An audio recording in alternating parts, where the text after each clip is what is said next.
Hello everyone, Kurt Holford here, and welcome back to another episode from Holford Labs. Today we're going to be continuing on with our exploration of Fiore's Dagger plays, and the focus is going to be into 7th Master Dagger. Now, 7th Master consists of really just 2 plays within the manuscript of the Getty, and a lot of it kind of entails down to making the first crossing, which allows us to give access entry into 2 different areas here, which we may be contending with elsewhere. Personally, I think that 7th Master itself is a build-on continuance between 2 other foundational pieces in which Fiore has already given us on right here, and that is 1st Master Dagger, and as well as 3rd Master. We're going to talk a little bit about the shapes here, the entry, and also how the counter is. So this is really, like I said, just 2 plays that kind of come off of this. And we're just going to use the space here to kind of explore that real fast here because it's not that much, but it is also a build-on continuation of what we've already studied. So with that being the case here, let's get into it. So this week here, we're going to be talking about 7th Master Dagger. And 7th Master, similar to 6th, is dealing with some form of grabbing the dagger by the blade against an assailant that is coming in with a strike. Now, a few things about this right here, about this master, about 7th Master, is that after lots of interpretation of this area, I don't believe we're doing a crossing mechanism where it's like this right here, where we kind of come out with it. I feel like it's much more of a turning angular position, which helps us get access to different things here. So before we get into that, this is where, again, if you remember last time we talked about this, if I pull the dagger out, I can make 6th Master into this type of position, whether that be draw back, set in, or draw out, set in, that pulling the dagger out of the scabbard. For 7th Master, we're looking at a different situation here where basically we are point down. So when I draw, it's coming right into this. So this is going right into that that mezzo porti ferro double crossed. So we're crossed and we're doubled right here. So drawing this thing out, coming over and grabbing, I can shift down. So this covering mechanism, once again, may come from this lower mezzo porti ferro. However, it doesn't necessarily mean that that is the only avenue in which we can close in and gain access right here. And another thing too about this, like we talked about before, this doesn't mean that we're walking around like this with a dagger in our hands. To me, this is a situation here where I've pulled, I'm in position, and I'm working to cover and off of those angles. So let's talk about making this thing first here. So a couple opportunities right here that come off of this right here, and we're going to talk about what this thing does and what we can go from there afterwards. Because 7th Master is not that big. So we actually may have all counters in play here with the first one. So essentially, this could be anything from, in my opinion, I see someone coming down the street, he's coming down this way, I pull out the dagger, I have situation, okay? It could also be where he comes into this right here, I pop in, I shove at him, he's too far away, I get him off of me here, I pull my dagger, and now I'm in to that covering mechanism, okay? So regardless of what happens here, those are just 2 options that come to this. The image shows this. And again, that kind of shows you how, once again, we see this vertical angle of the dagger, which tells me that you're not doing this. It could be that you're coming here to turn over, but that seems a little bit wonky to me. But regardless, you're utilizing this to kind of blade out. That's a big part about this. Another part that I'd like to invoke about this here, when we be 6th Master, 7th Master, any Master Dagger, is remember one thing that Fiore tells us in the very beginning about using abbrazzari. If they assume the position of abbrazzari, don't mess with them, okay? And that's a big part about this right here. Part of the way I look at that is if I'm looking at somebody, essentially their awareness is right there, so they're expecting an attack, which makes the assailant or the assault much more difficult. If I'm in this position and I'm waiting out this right here, if he doesn't know any better, well, then maybe that's what Fiore is trying to convey within the manuscript, right? Fine, I'll sit here and wait for you. And this person attacks me anyway, which causes that sort of lethal encounter there. But regardless of how this happens, remember those are mindset pieces. Regardless of how that happens, we have to look here at what this covering mechanism is and how it gives us context, right? So the image shows, as I said before, the guy's coming from above from that Mandrito side. And again, I think this is probably for anywhere. If the shot comes in from above right here, what I think is happening is he is shifting offline into this. So he's coming away into this right here. Blade comes in, go for it. I'm going across. So I now have that vertical position. His dagger is coming across into this direction here, right? And by coming across up and into this, You're also getting a similar concept to fourth master right here, where your hands are in position where you can go to different types of grab positions. But ultimately right here, I'm utilizing this line right here. I have my forearm involved and I have the dagger involved. So it's 2 points of contact on the forearm itself. So if I have one thing, which is the blade, this right here, very close. This right here, I'm putting my forearm into this right here, which allows me even more cover to that space. We're going to talk a little bit about how this kind of position right here also gives access to the other 2 plays that we have off of this. Remember, everything that comes with Fury, it's one way or the other. So if I've made this covering right here, and remember, I'm slamming this thing up there, up, boom, right? If he's not wearing armor, that sucks. It's a bad day. So off of this right here, he gives us 2 manipulations that can come from this. The first one he says is you have access to the middle bind, i.e. the ligadura, which you see within the first master, essentially the third play, right? So that talk about this shape right here, where the guy here is in place and my hand is up. Because I've chosen to come here with it and my forearm's here in place, I have the ability to hold the dagger in place, let go, and I can actually turn this up here. Part of what I think makes this work right here is, once again, we're talking about slamming this into the guy's arm. So this essentially is making that posta longa. I just have a dagger in place. Slam this right here. I have my forearm right here. Remember the first play, dagger in. This. That's the first covering mechanism of seventh. That's the first covering mechanism we talk about here. In across. When I add this right here, I'm doing the same thing. I'm just making this shape go. In. And off of this cover, from here, I have access to, once again, get inside here to his arm, turn, and go into the ligadura. Nice thing about this is that the dagger actually creates a shelf, so that when it's right here, if he tries to turn the point back into me, it doesn't really matter because I still have that. If you just try to do wrist manipulation. So this right here creates a shelf, which gives me access, once again, into the way of his arm. Again, does not mean it's a foolproof action. It's just something I observe with that. So regardless of how we get to that vertical nature of coming up in to this position right here and kind of building that shelf to come across in this direction allows me this position. Other things that you can do here with this is, again, we're not necessarily in a position to kind of go straight off into some of the 6 master plays. The other thing that he talked about here, so say this guy is strong. He says, with a push of the elbow with my left hand, I can turn you and stab you in the back, the shoulder, and the head, right? So again, it's just one or the other. It's left or right. I mean, as pertained to me. I come in with this right here, strikes, and if he just tries to drive the point to and through on me, that allows me the access to the elbow, because I have this nice position right here that's wedged. So this is the cover that I typically see it as. It's not this, I'm using it offline. So I'm building a shelf across. One more time. In and off this right here, he starts pushing into that. Because remember, a dagger shot might be more like that than just going. We're not talking about this right here. This could be many different things here. So if he's very committed with that shot, in. So allowing myself that angle, motion, rotation, everything else to get the turn necessary to get him in place. If I make that cover right there and it stops him,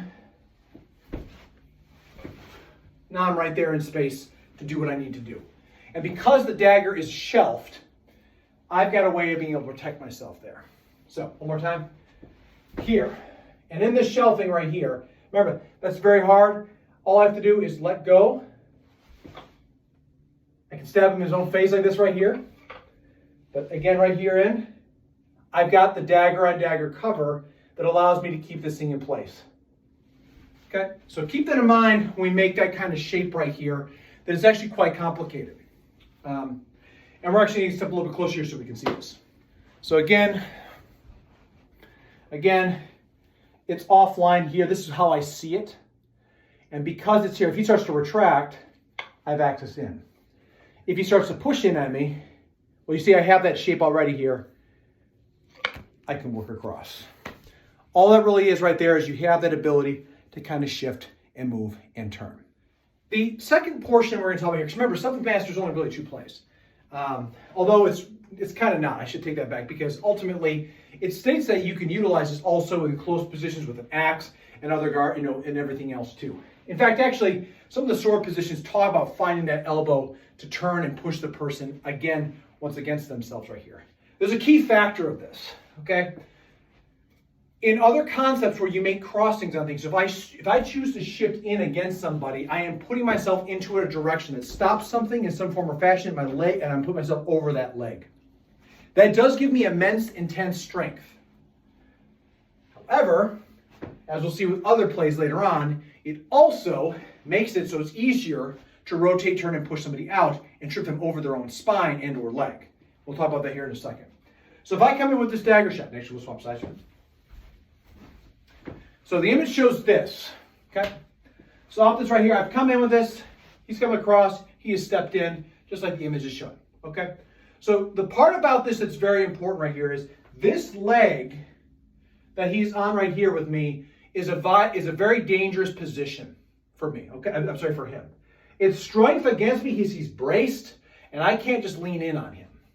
So again, how I use the anatomy of this situation right here is that essentially by pushing up, again, you see an elbow, push an elbow, I'm going to turn and push him up and over. Now the thing is, as he starts to turn here, his body has got to move.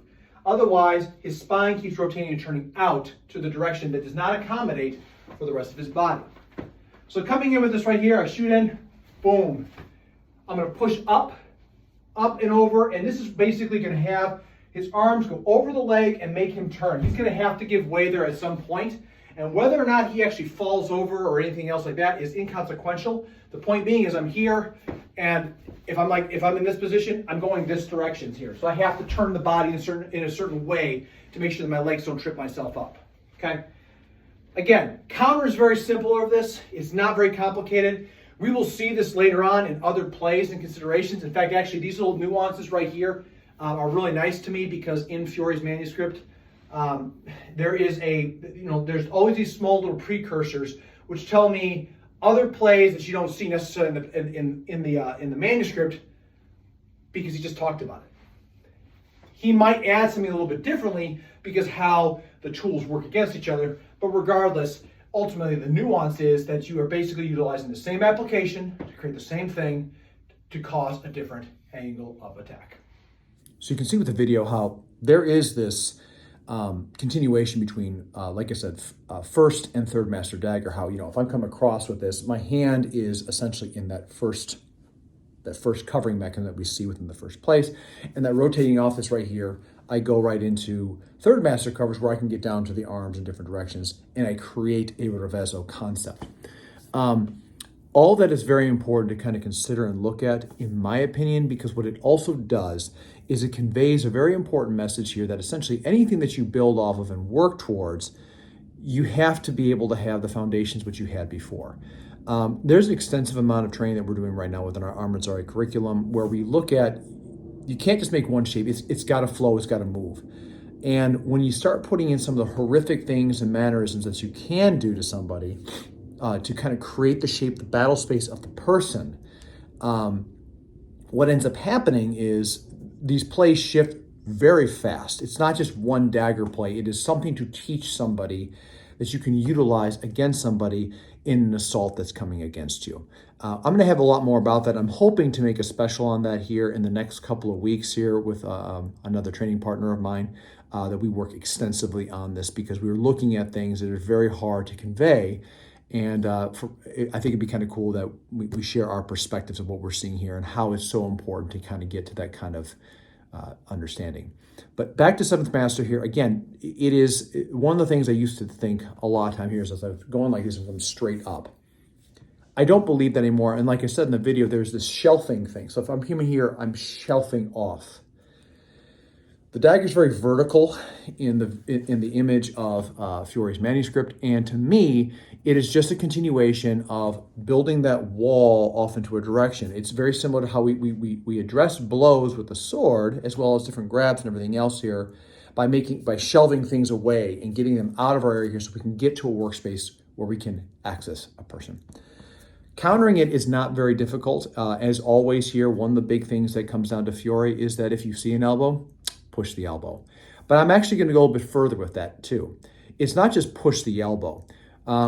I haven't done a video on this yet. I'm actually considering doing it, but ultimately, one of the things we talk about in our training curriculum is how you are standing has a direct line effect of what you're doing, how you're doing, and the strengths and weaknesses of it. So if I push somebody in to the rear foot, that is moving them into their rear-weighted stance. That doesn't mean that they're at a deficit or I'm at an advantage or they're a disadvantage. It just means I'm pushing them into the natural rotation of their body.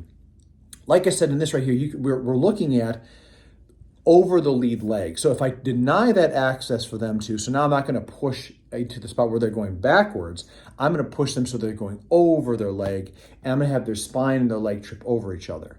This right here, along with other ones that have happened in previous sessions, to me indicate that there's a much more important thing about this type of concept is that it's anatomically what you're trying to do. It's not a matter of I have a play here to do for this type of position right here. It's about, okay, from here, I know if this is the position right here, if I push them over their leg, and I'm going this way with it rather than coming down into a spot. So if my right foot's forward, right, then I am contending with breaking their structure into a way and I can go into them, I can disrupt all of their senyo stance concepts, and I can cause lethal action against them. So Seventh Master really does a lot about that. Again, in this right here, he speaks about how this is also a similar thing that comes down to axe and other plays. And you see this in plays later on also within the sword manual, where if you parry off the reverso sa, how you push the elbow up and over their leg to trip them. So it's a concept about what you're trying to do here, and that, again, the thing in your hand, this is the thing that you're trying to address. This is the battle space, right? This is the space right here we're trying to work with here. What is in your hand changes that a little bit, enables things a little bit right here, and has advantages and disadvantages on both sides. So with that being the case here, like I said, that's Seventh Master Dagger right here. Again, I usually break it down into incremental pieces here, but Seventh Master really to me feels like it is a continuation off of building to and through other concepts with it. It is also something right here that I believe is quite kinetic and quite fast. And as a consequence, because it's only 2 plays, quote unquote, the reality is I think it's a very easy thing here to kind of summarize this entire experience into just those 2 plays right there. So anyway, that concludes what we have for that. As always, everybody, if you could, please let me know what you're thinking about there. What are your thoughts on Seventh Master Dagger? How do you use Mezzoporte Ferro Double Cross? Do you choose the upright position? Have you ever considered offline right here? What are your thoughts? What are your considerations? Love to hear what your thoughts are with that. Again, as always, trying to continue to grow this channel here, and that's not possible without viewers like you. I am greatly appreciative of my subscribers, and if you're stopping by for the first time, please consider subscribe, share with a friend, and don't forget, hit the bell to make sure that you can get all the notifications about things that drop. But as always, everybody, until next time, please stay safe out there, train well, and fight on. I'll see you all soon.